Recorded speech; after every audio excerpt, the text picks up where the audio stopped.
beaches and treasure coasts. And we do a lot of work in the community with students ages 5 through 25 on financial literacy, work readiness, and entrepreneurship. And part of that initiative is programs like this, which is Global Entrepreneurship Week. And this program specifically is supported by the UPS store. So Global Entrepreneurship Week brings local entrepreneurs to schools for students to learn about what it's like to be an entrepreneur. Has anybody ever thought about being an entrepreneur, starting your own business? Awesome, many of you out there. So with me today, we have Erica Beth Levin, and she is a 3-time founder and CEO of Global, which is a baby and toddler food company focused on early allergen introduction through globally inspired meals. You start thinking about what your parents used to feed you as an infant and as a baby, and then you'll learn a little bit about how she's changed the baby food industry. Erica has served as the director of global sales for a major hospitality consulting company, working with world-renowned chefs. She was also one of the first female founders of 1871, Chicago's largest tech hub, where she launched Cheeky Chicago and quickly became the city's top online resource for women. Erica is a graduate of Northwestern University. I know you're starting to see different universities and colleges out there, so that's where she chose to study. And she currently serves on their Council of 100, mentoring female students and alumni. She is also a 2025 Tory Burch Fellow, a Techstars Chicago powered by JP Morgan graduate, and recently appeared as a semifinalist on Gordon Ramsay's Food Stars on Fox, Hulu, and Disney. Please join me in welcoming Erica Beth Levin. Sorry. That's fine. Hi. Hi, everybody. Erica did a great job introducing me. I'm Erica, number 2 of the day. So I'm here to talk to you a little bit. I actually went to this high school, so it's kind of funny being back here. But what do you think the word entrepreneur means to you? Anybody can kind of shout it out. What's an entrepreneur? What is it? That's definitely correct. Anyone else? Yeah, self-reliant, yeah. So I'm going to just go ahead and read you the dictionary definition of it. How do I do that? This? This? Okay.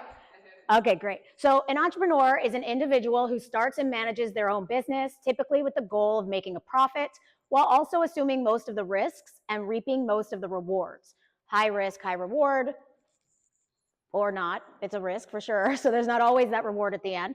But they are known for their innovation, risk-taking, and ability to identify and capitalize on opportunities. So kind of what you said, self-reliance, the ability to have your own business and run it on a daily basis. So who am I? Why am I here? I'm supposed to be able to push this button, Erica. And it's the arrow on the bottom right of the keyboard. Yeah, that's what I'm doing. Sorry. I can continue just doing it up here if you want. There we go. Okay, I'll just do that then. Okay, so who am I and why am I here? So first and foremost, as of today, I say I'm a mom first because that is a life-changing experience for me. But the fact is I've been a serial entrepreneur since I graduated college, working on my 3rd company. I'm also considered a food expert, so I do a lot of food writing, not so much anymore because running a business is more than a full-time job. But food writing, television work, talking about food, critiquing restaurants and things of that nature. But that was not the plan, so we can kind of start at the beginning. So I grew up here, as I just said. I am from, I went to New Horizons Elementary School, and I graduated from Wellington High School. And then after that, I went to attend Northwestern University, as Erica said, and I studied theater and Italian, which has nothing to do with entrepreneurship, obviously. And you may be questioning why someone does that. Well, that's exactly what my parents did. But here we are. I stayed living in Chicago, and I actually did put my theater degree to some use for a little bit of time, but I realized I don't want to do that. It was not something, people really, really, really want to do that, and those people should be doing it. It wasn't for me. So I ended up doing a couple other things right after college, a PR firm. I helped run a theater company, and then I became what I guess you would say, I call it an accidental entrepreneur. So here we go. See, I accidentally became an entrepreneur. So what I would say is anyone planning, or what year is everybody? What is it? You're seniors. Okay. So is anyone, what is everyone's plan? Like couple freshmen and seniors. Okay. So for the seniors in the room, anyone planning to go to school? What is everyone's plan after? You want to, someone raising their hand? Someone shout out what you want to do after school, after high school. Okay. Awesome. So one thing I would say about college, because that's what I heard first, is don't worry right now. Is that supposed to happen? Oh, okay. It's fine by me. So when you go to school, I guess, the people that said they want to go to college, does anyone know what they want to study, like their major? Psychology? That's awesome. Anyone else? Engineering. So when you go to school and you start those things, that's great. It's amazing. And what you're going to realize is if you want to continue doing it or if you don't. But also, if you want to continue doing it in school, it also doesn't really matter if you end up doing that after school, right? Go and get your good education or go do anything to give you experience in the workplace. And then you make those decisions. It may not be what you decided to do in college is ultimately what you end up doing out afterwards. So as for me, theater and Italian, I mean, what does one do with that? But I actually had started in the journalism program. I wasn't thrilled with it. But I did love journalism. And I did a lot of that work here at Wellington and in high school, middle school, all of that. So I started my first company, which ended up being a journalism type of business. So I started an online magazine for women called Cheeky Chicago. And it was an online magazine for women in Chicago, and it became the #1 read magazine for women there. Now, it was an interesting time because it was a digital publication, but this was in 2006 or 7. Publications weren't digital yet. Do you guys even know, like, do you read, have you ever read a magazine? I don't even know. Like an actual magazine? Yes, okay. So, however, magazines, the paper press and doing those kinds of things, I felt was going out of style, wasn't going to continue, and digital was the way to go.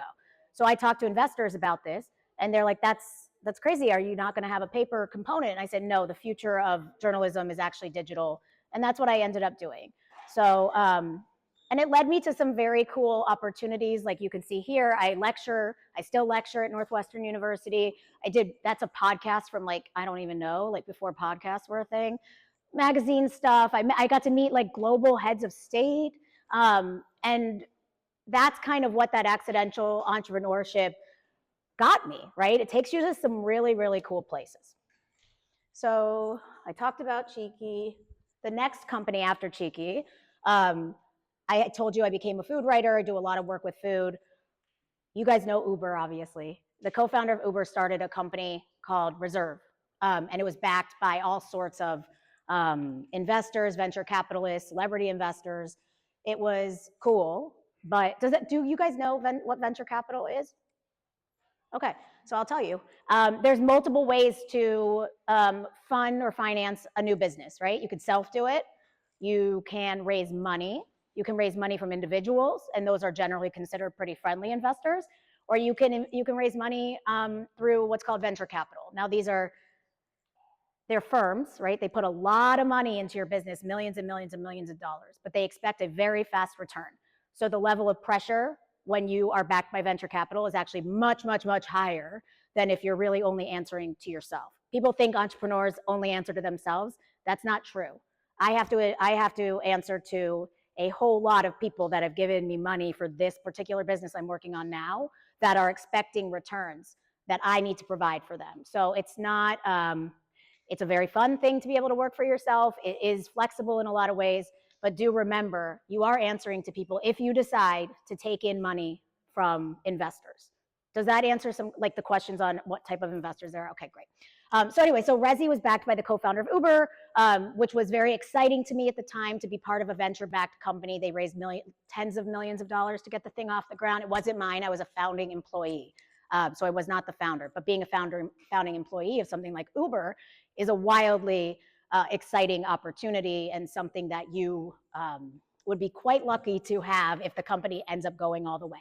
So this was a technology-driven company that was a table management or restaurant management system, and it actually ended up selling to Resy. I'm not sure if you're familiar with it, but it is probably the premier online reservation system and hospitality or restaurant management system.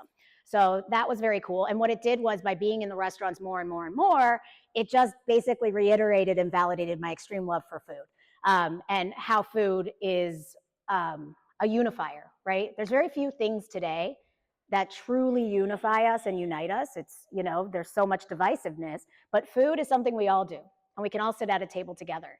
It's how I've learned about, you know, my family history, our traditions, and so I just love food so much. So that experience led me to continue working with food. We'll go to the next one. What did I do, Erica? There we go. Okay. So while I was at Reserve, I became a mom. And I realized during that time that I couldn't continue working 90 hours a week, which was legit what I was doing. I don't recommend that, actually. I really don't. But I also am a firm believer in doing what you need to do to show that you are a hard worker, that you are committed, and you want to get ahead. So I didn't mind it at the time, and I knew that there was a potential for that company to be huge. And so I wanted to be a part of it. But after the kid came, I realized I just can't do that anymore. So another sort of accident that happened was a bunch of these startups out in California and all over the place really had reached out and said, can you consult for me? Can you help me with my marketing plan? Can you help me with my go-to-market strategy? I said, yes. Say yes. It sometimes works, you know, something good can come of it. And it allowed me to work for myself again, and to also be home, be more flexible, and have those things that I wanted. Now, in that case, as a consultant, I did not have investors. I had no one I answered to. So in that particular situation, you only do answer to yourself. But that's a big person to answer to, because you're the one. If you answer, you have to answer to the fact that, you know, you have to go to bed at night knowing, did I work hard? Did I make money? Did I provide for my family or myself? So you are still answering to someone. It's just yourself. So I was able, unlike any of the degrees I've had, or any of the degree major minors that I got, have nothing to do with where I got to where I am today. The exciting thing about these pictures, I just think, is that after doing 2 other companies that were very stressful and very, like I said, the venture-backed stuff that was very intimidating, I now got to build my 3rd company, but with my family. And I think that was something that I didn't realize I wanted until I got a little bit older. But, you know, I've gotten to, that's my dad and my husband and my kids. And so it's been a very exciting thing for me to be able to do. Are there any questions so far? Okay. So Global, this is the company I'm here to talk about today. Well, I'm here to talk about my background as an entrepreneur and answer questions and hopefully inspire you guys to start your own businesses one day. But this is my current business, and I really hope it's my last one, to be perfectly honest. After 3 and the pressures that come with it, my goal is to sell this company for a lot of money and be able to spend more time with my family. So Global is an internationally inspired baby and toddler food company. We're introducing babies to flavor, right? Kids have a flavor window when they're very, very little, like starting at 6 months, where we can most easily influence the way they eat forever, so that they're not just eating chicken fingers and macaroni and cheese. It's important to me. It may not be important to everybody, but a lot of parents actually do care about that. They want their kids to be eating nutritionally and balanced, right? So we're working to introduce common allergens. Does anyone here have food allergies? Wow, that's absolutely remarkable, actually, because we're 10 times more likely to have food allergies here in the US than we are anywhere else in the world, because most of the baby food today has been sort of sterilized or sanitized of the allergens, so we're not being exposed to it. So we're putting those right back in. And we were able to work with award-winning chefs to help develop these recipes. It's pediatrician backed. Like, these are things you have to think about. At least when I was thinking about this as a product company, this is something kids are going to consume, right? Or anybody, right? A parent can consume it to make sure it's okay. You want to make sure that if you start a business in a product space, let's say, that you have the backing of people that know things more than you do. So pediatricians obviously have a background I don't have, like a medical degree. So we want to make sure that what we're putting out into the world is safe, it's healthy, it's backed by pediatricians because there's that trustworthiness, right, from parents. So I tend to surround myself with people that are smarter than I am in the ways that I'm not. So whether it's a pediatrician or a pediatric dentist talking about the texture of food, just think about that kind of thing as you're going into a business. Who should I bring on to advise me? Who should I bring on to talk to about these kinds of things so that I can put out the best possible product? So I was talking a little bit about my family and being able to run it with them. It's one of the benefits of having experience and getting to build things for longer and longer. You know, my husband comes with me to our manufacturing runs at our warehouses, at the facilities that produce our food. My son, he's my little VP of sales. He was selling our very first jars. Our jars look nothing like this today. That was like our minimum viable product, right? Let's see if people want to buy it. Let's see if people like how it tastes. Let's see if babies are happy when they put it in their mouths, right? And who better to sell than the cutest little face anyway? They come with me to pitches, to parties, speeches. My daughter is my ultimate taste tester, and there's my son a little bit older when we got our very first box in the mail once we were finally ready to sell. And through Global, I've been given really cool opportunities to share the word pretty far and wide. These are all local, most of these are all local television segments and things that I've been able to do to share the word. It's resonating, hopefully, and that's why I get called on to talk about these things, feeding children. Even though I'm not a doctor, I have become somewhat of a voice for it, even though, again, no medical degree, but I've actually studied a lot about this and read every research piece I could find on the flavor window, on research and development, on allergen introduction, on texture. Like, do your research, I guess, is kind of my point here.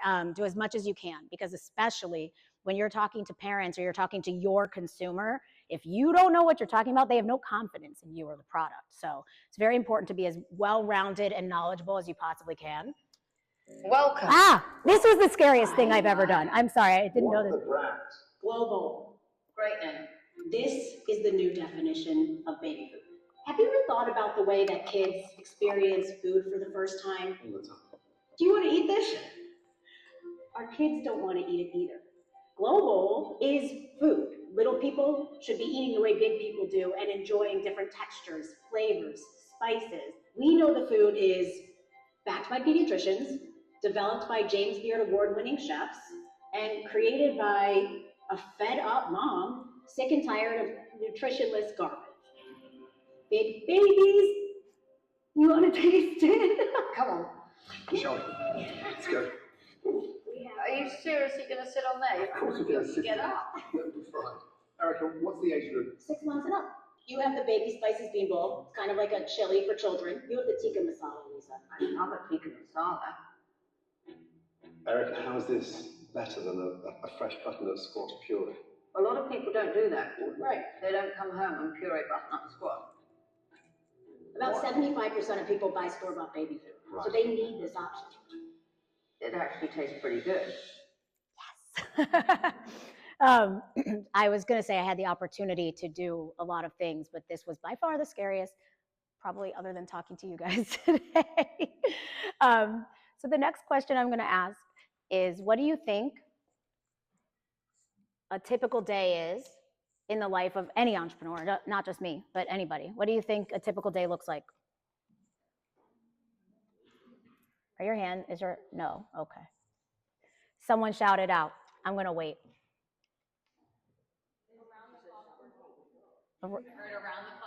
Around the clock working. Very busy, yes. Do you think that they're, oh yes, please.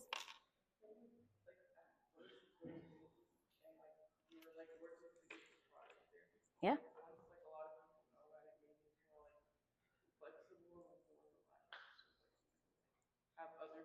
Yeah. Yeah, that's a great observation, right?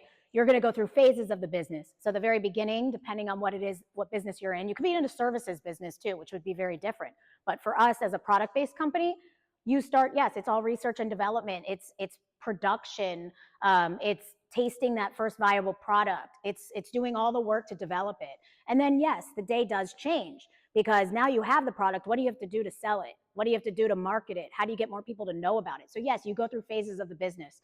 And then once you got people knowing about it, you can't just stop there, right? How do you now grow exponentially? So there's always growth and change. But the answer is there's no typical day. So the only thing that's typical in my day is, well, stress, I guess. But basically, like dropping my kids off at school and picking them up in the afternoon, that's the only constant. Everything in between that and after they go to bed is very, very different. So I talk to my team. I talk to my team on Zoom. We talk to potential investors, potential collaborative partners, retailers, which is where we sell, right? We're in stores all over the country. We come up with new ideas for products, for recipes, marketing. How do I sample this? How do I get this in more hands? Like, we have to do social media. We have to do paid digital ads. I have no idea how to put an ad out on Meta. You know, like you have to, these are things that you need to either learn to do, right? Depending on your budget, or bring in the right people to help support some of these things. And you're gonna have to manage those people and talk to them a lot. So there's a lot of emails, there's a lot of meetings, there's tons of decisions to be made. And quite frankly, when you're the CEO or the founder of a company, you're everything from an intern to the CEO, right? I pack boxes myself. I ship them out myself. I went to UPS, you know, late yesterday afternoon. So even though I have people that fulfill as well, there are times where I fulfill it because I want to put a handwritten note in. These are certain special things that you really can't replicate. Like, for instance, the handwritten note we put in the other day, my son wrote it and said, "Thank you for supporting my mom's business," spelled incorrectly, BISINESS, but that's fine. And I think it's special touches like that, you know, that you have to think about, because that's what's going to set you apart from the other baby food company that may be doing a similar thing, although no one else is doing something just like this. But the point is, you have to do literally everything. Like, we spent the weekend cleaning out our garage, because there was so much stuff everywhere, right? You have to be prepared to do the glamorous work and the very, very, very unglamorous work. So let's talk about what it takes to be an entrepreneur, and then I'd love to answer any questions or talk through anything. So how do you become an entrepreneur? Actually, I'm going to throw it out to you guys. What do you think the first step is? Yes. Know your what? Yeah, very much so. Someone else said something. No? Oh. Identify a need. That's great. So yes, you have to want it very, very much, because I'm here to tell you it is not easy. It's not, okay? And you don't need to sugarcoat it. It's not easy. You are going to have failures. You're going to have successes. You're going to have really hard days. And quite frankly, as like a solo entrepreneur, I don't have a business partner in this. The highs are not as high because there's no one to really share it with. And the lows are really low. So it's just, I'm trying to be very realistic with you all, but it's all very well worth it, or I wouldn't have done it 3 times, but there's a lot of pressure. So you have to really, really want it, because it is probably one of the harder paths, but with great struggle or hardship comes great reward, right? You have to, someone said, solve a problem or a need. That's very true. You don't want to just create something to create something, right? If it makes your life better, it will probably make someone else's life better too, okay? But if something's already been done a million times, I may suggest doing something else. You have to be creative, okay? It kind of goes with solving a problem, the creativity.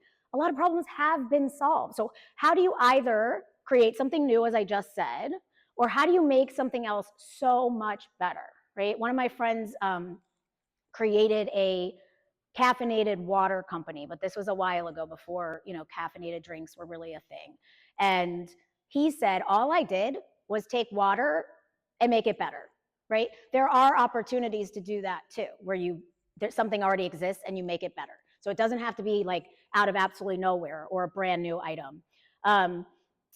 So being resilient, you are going to want to give up because it's hard, but you can't, because you never know, you know, the very next day you can get that call, like from me, from Whole Foods, or from something like that. So you have to be very resilient in this business. You have to be tough, because you're going to get a lot of no's. It actually does remind me of the theater in some ways. Like, you get turned down a lot. You don't get parts all the time, right? And you have to develop somewhat of a thick skin. So detail oriented. And I think that starts right now. Like when you guys are doing your homework, like I always say, you got to dot your I's and cross your T's, make sure things are in on time. Like these are not just school, solo school techniques, right? Going through life, you need to be the exact same way. Do your chores, right? All of this serves you well in life, and it will serve you very well as an entrepreneur. And be kind, right? If you don't think it matters how you treat people, I assure you it does. People will always remember not necessarily what you've done, but how you've made them feel. And in this business or any entrepreneurial business, you don't want to burn bridges. Just be nice. It's not that hard. Maintain your integrity, your humanity. And if you do all that, people will come to you. They will gravitate towards you. And so I wanted to just show that like this was in my head, it was kind of like a little idea during COVID when I was starting to feed my daughter. I had a COVID baby, and there was no way for me to take her out of the house. And I'm like, how do I bring the world to my kids? How do I teach her about diversity? How do I teach her about other cultures and places in the world? And so the way I did that was through the food that I made her. And that's what kind of prompted the idea. So I guess this is to show you that a little idea by a mom feeding her 6-month-old like turned into us being on shelves all over the country. So if I can do that, I assure you, you can too. Like there was a person who created Roblox, okay? There was a person that created Nerf, right? People came up with an idea and they did it, and there's absolutely no reason why you can't too. So that's what I have to say, and I'm happy to answer any questions.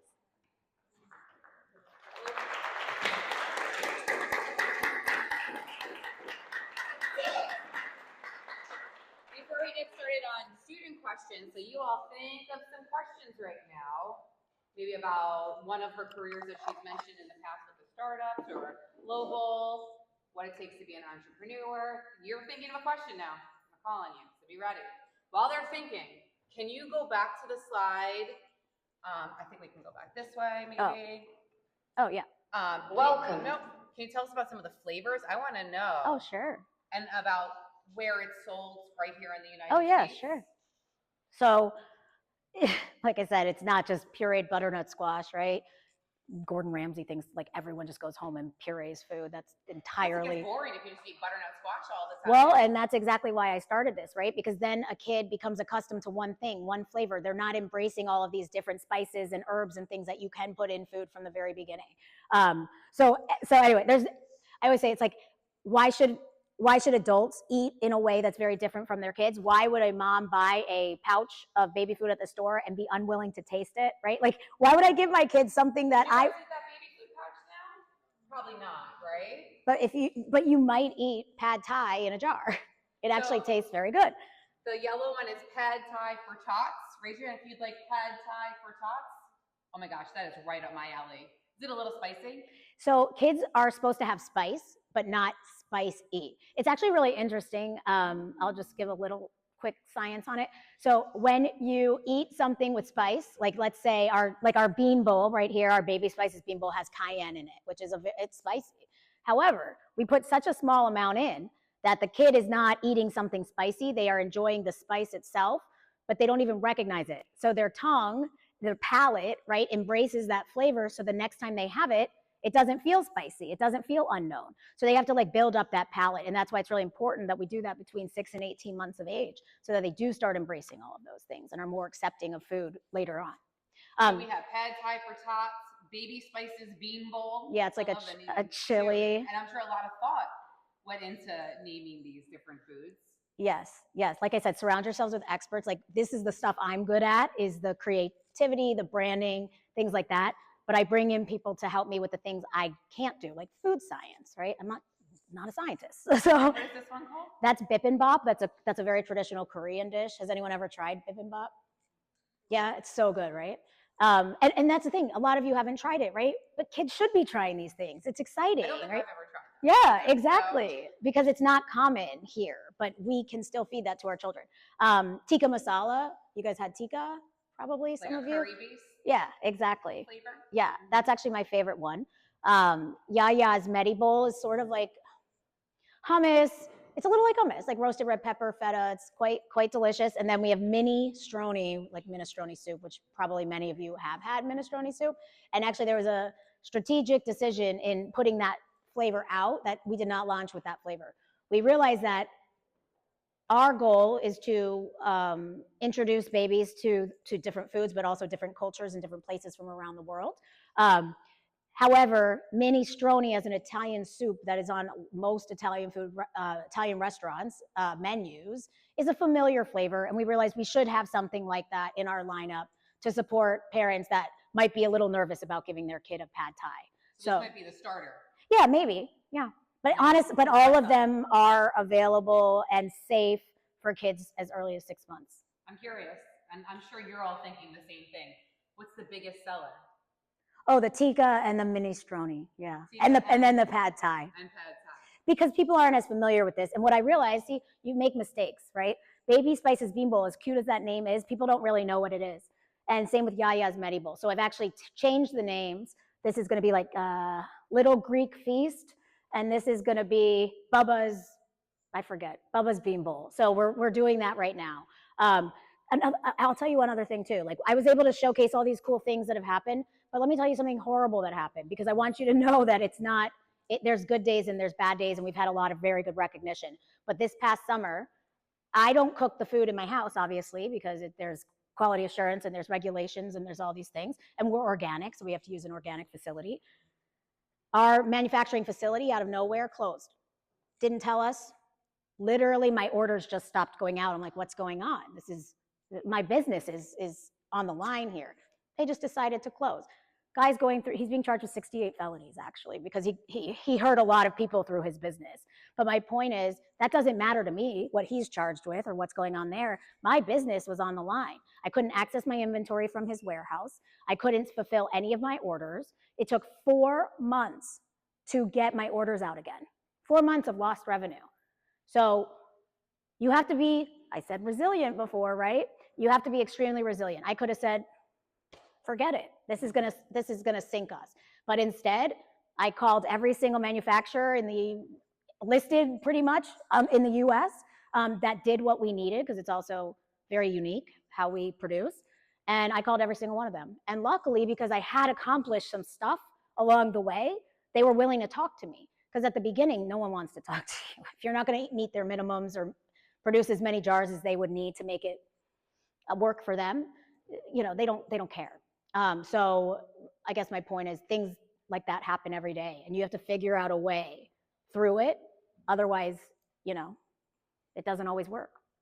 And then definitely a story of resilience, no doubt about that. I love this map here. So locally, where could we find? So we're actually not in a lot of places in Florida, ironically. We are in Miami at Millam's Market, but we are obviously sold throughout the country. This is a huge chain here in the Midwest. We're in chains in Texas and a lot in California, but we're sold online. So we're what you call omni-channel distribution. So we're sold in retail, right, in stores like Publix. We're not in Publix, but because we're only in organic, Similar. Yeah, exactly. Chains across the United States. Yes. Publix. Yes, except with a more of an organic focus. Okay. Publix is considered a conventional store. I learned all this stuff.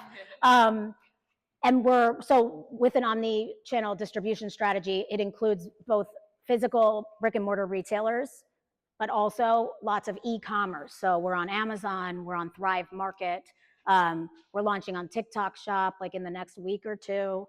So you have to go with the trends, right? Like moms are discovering brands online. So I don't have a lot of time to do that anymore, right? So I wasn't thinking in that way. But once I start talking to my consumers, which I do all the time, because you are not creating this product for you. You're creating this product for your consumers. So learning as much about them as you possibly can is the single most important thing you can do.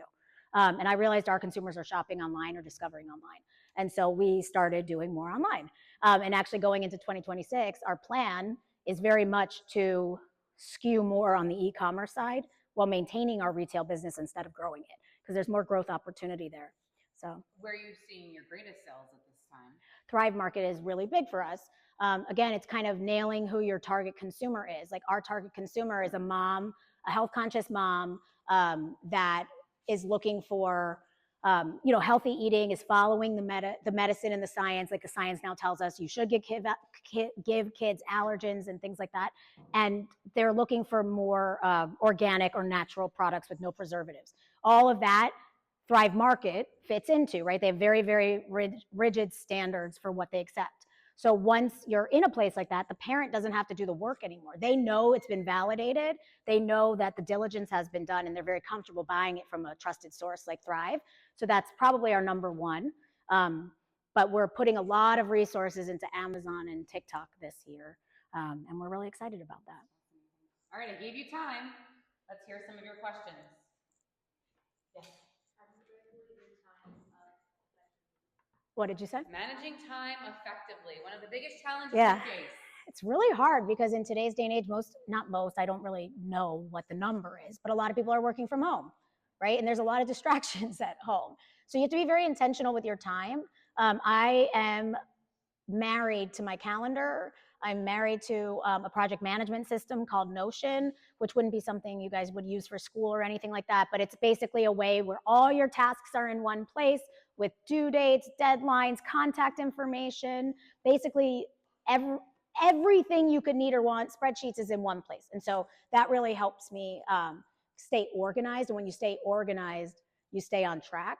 But it's easy, like I'm sitting there and I'm like, that show was on last night that I DVR'd. Maybe I could watch it, but I can't because then I am very distracted. So you just have to hone in on your task for the day and know when to shut down and when to work. That balance seems like it's so important for everybody, especially an entrepreneur. What other questions do you have? Yes.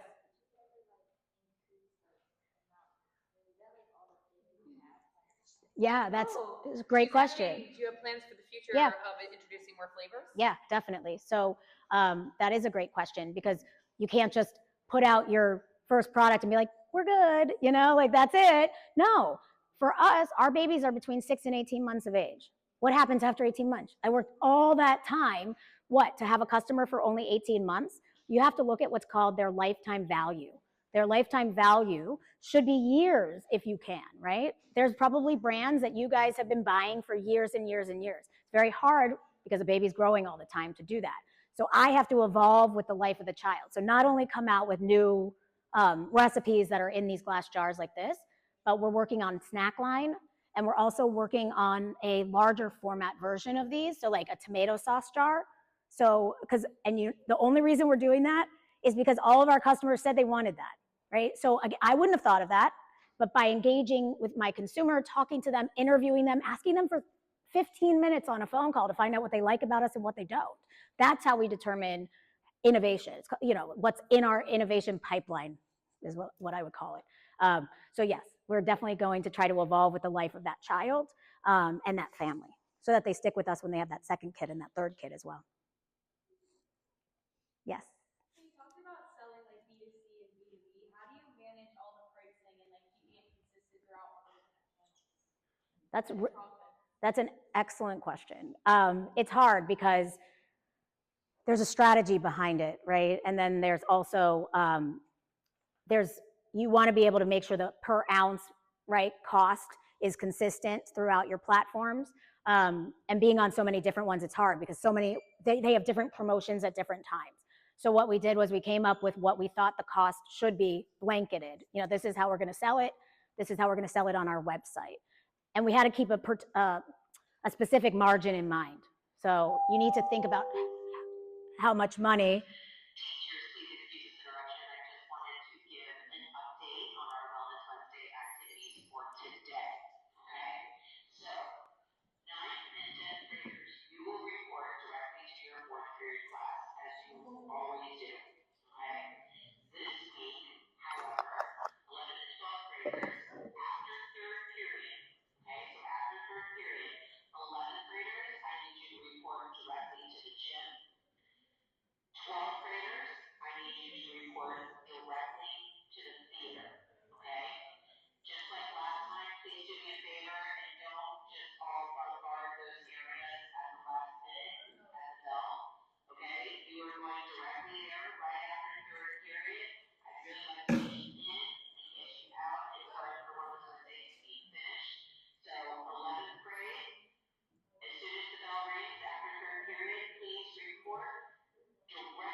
They have special scheduling today, hence the very elaborate structure. Very long for some pretty simple.